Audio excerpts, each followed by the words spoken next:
Tal Inbar, Senior Research Fellow at the Missile Defense Advocacy Alliance. So I would like to ask you now, after Yossi spoke, regarding the technical, let's call it, aspects of yesterday's attack. I would like to ask you on two aspects of this. First of all, I would like to ask what Iran launched at Israel, if you can talk about the makeup of this barrage. And yeah, well, we saw sure. We saw several types of weapons operated by Iran. Some ballistic missiles and cruise missiles. The exact model of those missiles is not yet known, at least not to the public. Even though we saw some remains of Iran's liquid-propelled ballistic missiles, they looks like some version of the Kayam missile, which is not the best missile that Iran possesses and not the newest one. And a huge barrage of Shahed 136 drones, the same model that is used by the Russians in Ukraine for the last, let's say, almost 2 years, slightly less, and perhaps some other models as well. But to coordinate such an attack is not an easy task, because all three weapon systems has a different velocity and performance. So you have to launch in advance the UAVs, which are the slowest weapon that Iran used. Then the cruise missiles that uses jet engines, and finally you launch the ballistic missiles with a relatively short flight time from Iran to Israel, depending on the launch site. So it was a coordinated attack, but because the Iranian chose to use as the first wave of attack drones, we had several hours notice, so we could prepare ourselves to the maximum.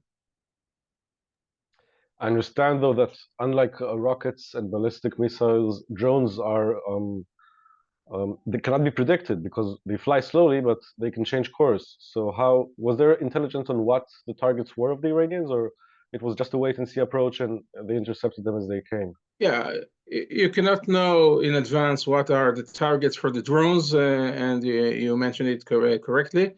Nevertheless, because of their low speed, you can engage them not only with active defense from the ground, like the Iron Dome, for example, but you can shoot them down using the Air Force of Israel, or perhaps other countries in the region.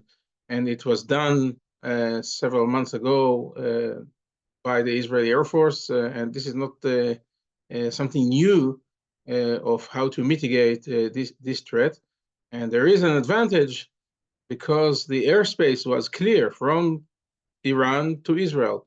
No civil aviation active at the time for several hours before the incoming missiles and drones reached their targets or the near Israel. So you had a clear sky to engage them over other territories. And we heard that the Jordanian Air Force, for example, was very active, as well as some US aircraft as well. Okay, considering the number of weapons used, does this cause any kind of dent in Iran's capabilities? The number is a fraction of what they have? Is it like a large amount of what they have? You know, it's not a large amount of what they have. They have a lot more in every respect, not just more drones, but more ballistic missiles, more sophisticated missiles, more long-range and heavy warhead missiles.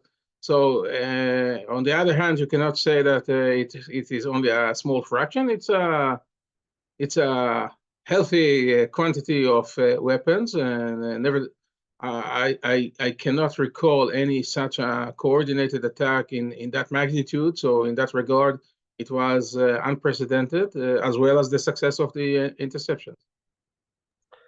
So let's, with your permission, move to this part. The interception was indeed remarkable.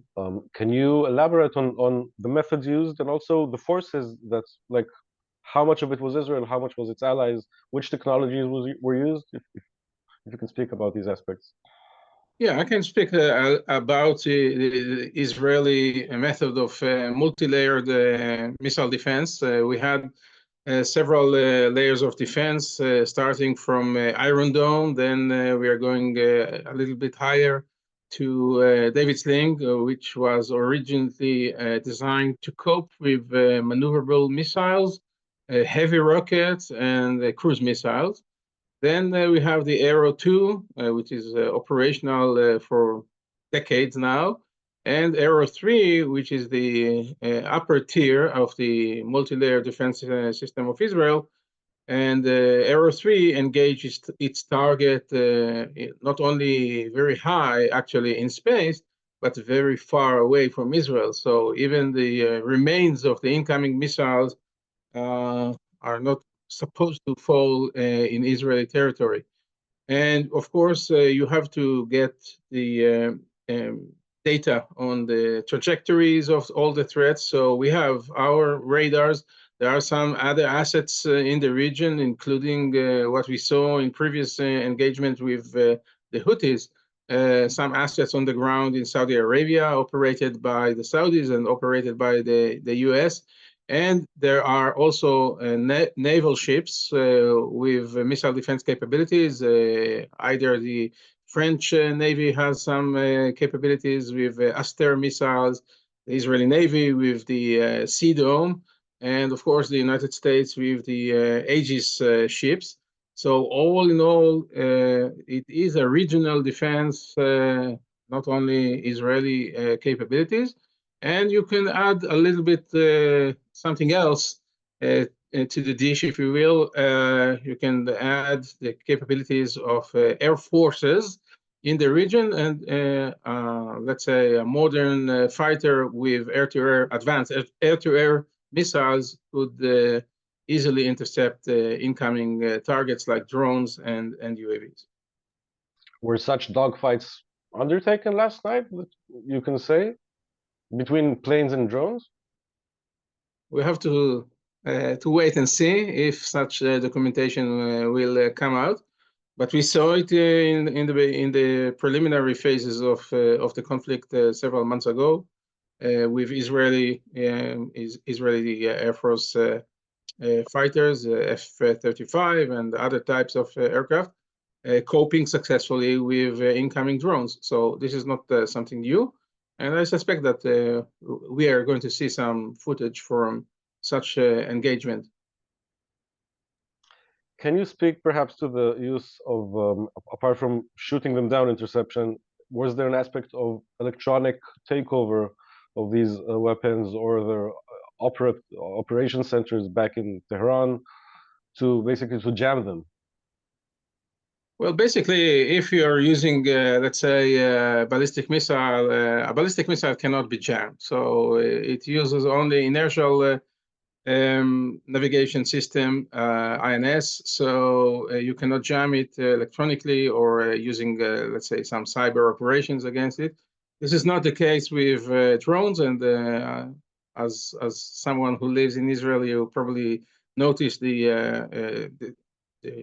all types of disturbances with the GPS receiving in the region, and it was also announced officially and publicly.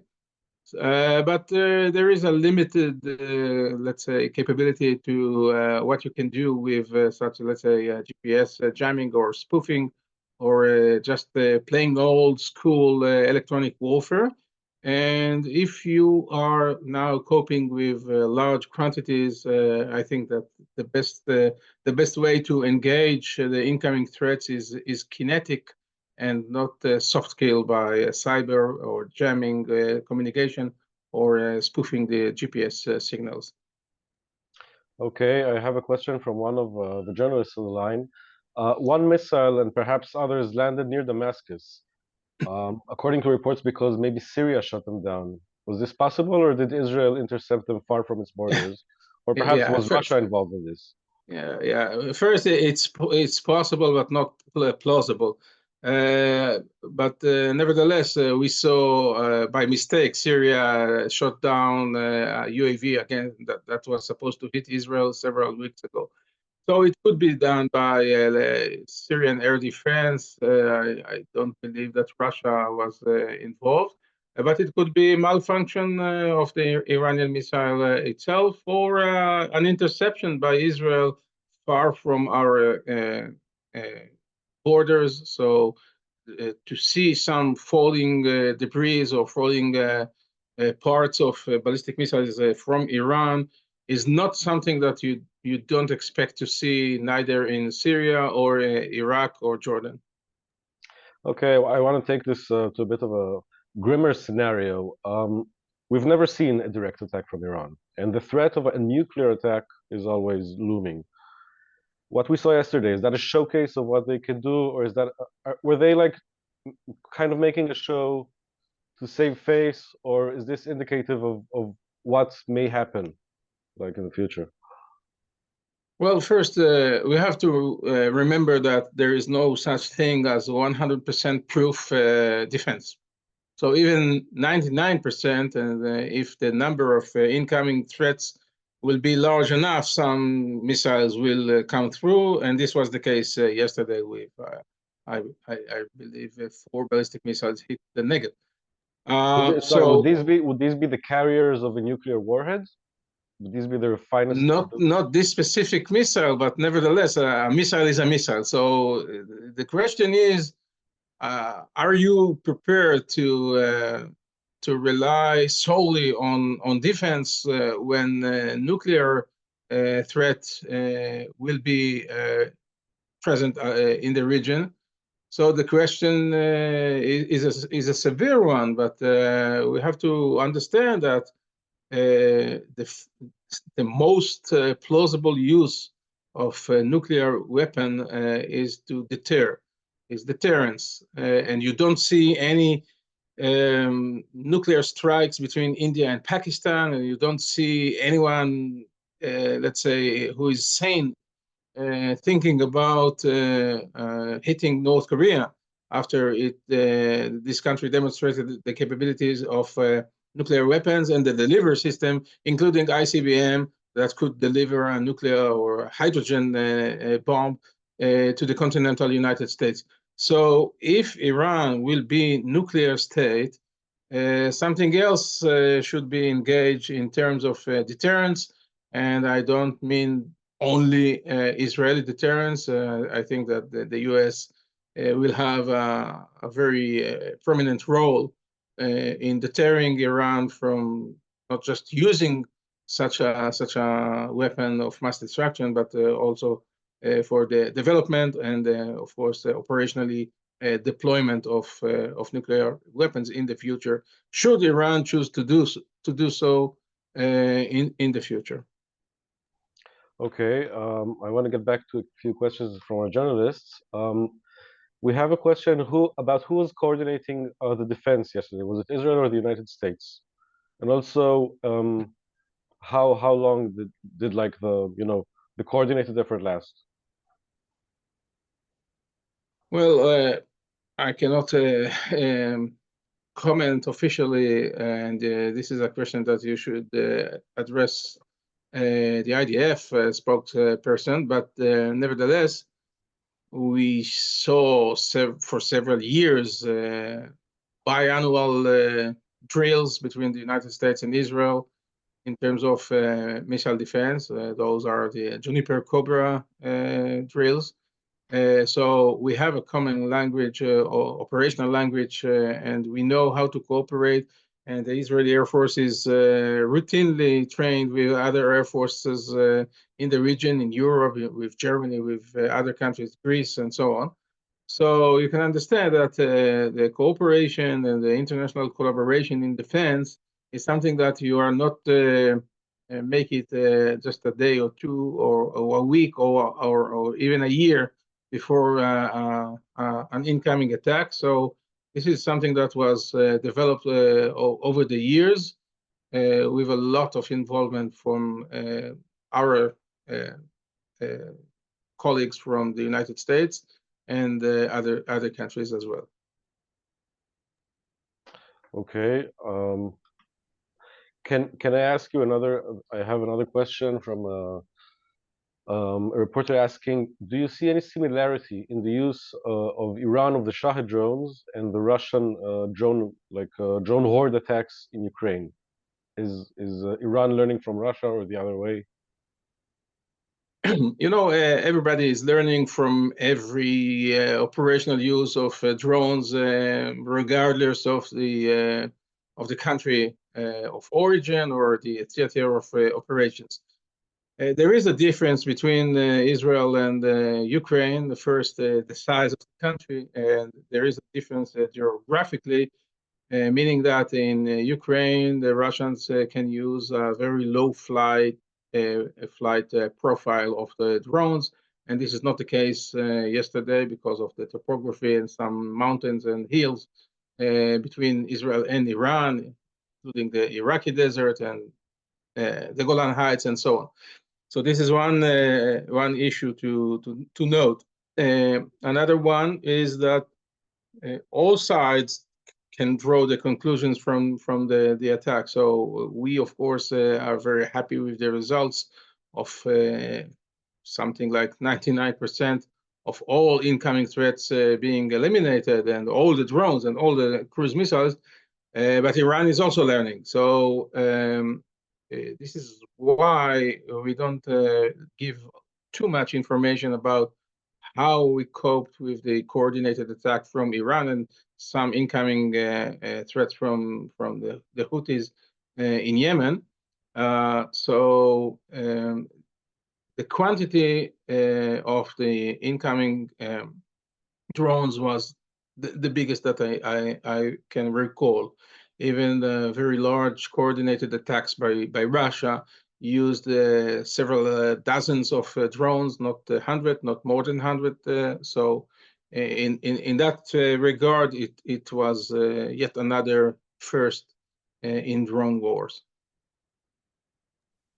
Okay. Was it surprising that Jerusalem was targeted, considering it's a holy site, you think? I mean, or was it, an error in targeting or something? Yeah, I don't think that Jerusalem was a target, but we saw some interceptions over Jerusalem, and we saw some missiles flying over Jerusalem, and it is not the first time Hamas fired several rockets to Jerusalem some years ago. So even though it's a holy city to all religions, including Islam, this is not something that a country like Iran will refrain to do so if they think that there is a potential value for such an attack. But Jerusalem was not a target yesterday. Okay, I would like to ask you another question that's not from one of our journalists. Is Iran any close, regardless of nukes, to getting hypersonic missiles? Technology from Russia or elsewhere from North Korea?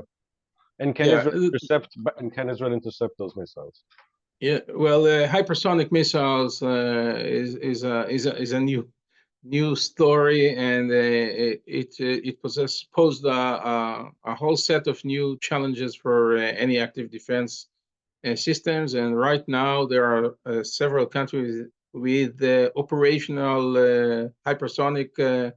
Either operational, China has it for sure, operational hypersonic missiles for some years now. Russia has an intercontinental ballistic missile with a hypersonic glide vehicle, supposed to be armed with a nuclear warhead, and North Korea has at least 2 types of hypersonic missiles under development. And Iran also engaged with a very interesting program of producing 2 types of hypersonic missiles. One is indeed a hypersonic glide vehicle, and the other one is more or less like a regular warhead in terms of general appearance, but a very high speed and high maneuverability.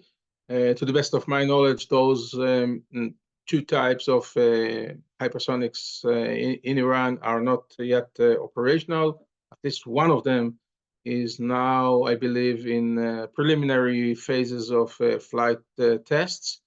But nevertheless, it is one of the challenges for the future. And just last year, during the Paris Air Show, Rafael, the Israeli firm, the defense contractor, showed to the world at least a mock-up or some promotional videos of a new types of interceptor designed specifically to cope with hypersonic missiles. So the race between the offense and defense will never stop, at least not for the foreseeable future. So, of course, Israel and other countries as well are considering this as a real threat to the, let's say, midterm future, and we will be ready.